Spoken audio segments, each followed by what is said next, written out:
চলো আজকে বানাবো প্যাটিস। তো এটা শেষ পর্যন্ত দেখতে থাকো কি হয়, প্যাটিস হয় না অন্য কিছু হয়। তো প্রথমে আমি এখানে ময়দা নিয়েছি 1 কাপের মতো, তারপর 4 চামচ সাদা তেল দিয়েছি, চিনি দিয়েছি অল্প, আর পরিমাণ মতো নুন দিয়েছি, দিয়ে ভালো করে মেখে নিয়েছি। একটু শক্ত করে জল দিয়ে মাখতে হবে, যেমন রুটি মাখো, মানে রুটির আটাটা যেরকম মাখা হয় একটু শক্ত করে সেরকম।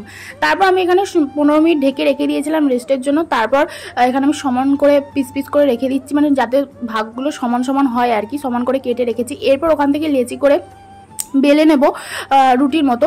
এগুলো হচ্ছে বিভিন্ন মানে শেপ, প্রত্যেকটা একই শেপের না হলেও হবে, আলাদা আলাদা শেপ হলেও হবে। তো যখন প্রত্যেকটা রাখবে রুটি, একটা রুটির উপর একটা রুটি, তখন কিন্তু অবশ্যই একটু ময়দা গুঁড়ো ছড়িয়ে দিয়ে তারপরে রাখতে হবে একটার পর একটা।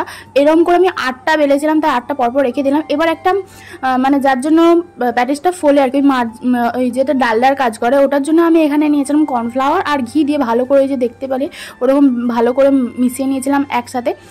তো এটাকে ভালো করে মিশিয়ে আমি একটা সাইডে রেখে দিয়েছিলাম। এরপর যে আমি 8টা রুটি বেলে রেখেছিলাম সেগুলোকে ভালো করে আর একটু বেলে নিলাম বড় করে। এরপর ওপর থেকে ওই ডালনার মতো যেটা বানিয়েছিলাম ওটা দিয়ে দিলাম, দিয়ে তারপর থেকে একটু ময়দা গুঁড়ো ডাস্ট করে দিলাম। যেভাবে দেখতে পাচ্ছি যে আমি ফোল্ড করছি, ঠিক এইভাবেই ফোল্ড করবে। প্রত্যেকটা কিন্তু ফোল্ড করার সময় অবশ্যই ময়দার গুঁড়ো একটু করে ডাস্ট করে দিতে হবে। দেখো যেভাবে আমি ফোল্ড করছি ওভাবেই ফোল্ড করতে হবে।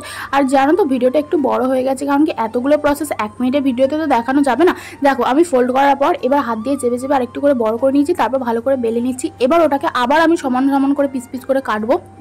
এবার মানে চৌকো চৌকো করে আর কি, যাতে প্যাটিসটা একটু বড় হয়। তো এবার চৌকো চৌকো করে কাটার পর আমি এবার এটাকে ভালো করে বেলে নেব, মানে বড় করে চৌকো করে, যাতে এর মধ্যে আমি পুরটা দিতে পারি। এখানে আমি চিকেনের পুর ব্যবহার করেছি, তোমরা এছাড়াও আলুর পুর, কড়াইশুঁটির পুর, যে কোনো পুর ইউজ করতে পারো।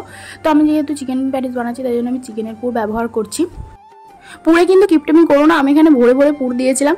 তারপর পুর দেওয়ার পর এখানে মানে চারদিকটা একটু জল দিয়ে, আঙুল দিয়ে জল দিয়ে দিয়েছিলাম, দিয়ে ভালো করে ফোল্ড করে দিয়েছিলাম একটু চেপে চেপে, যাতে খুলে না যায়। এরপর গরম তেলে একটু ভালো করে ভেজে নিতে হবে, উল্টে পাল্টে একটু সময় নিয়ে ভাজতে হবে লাল লাল করে।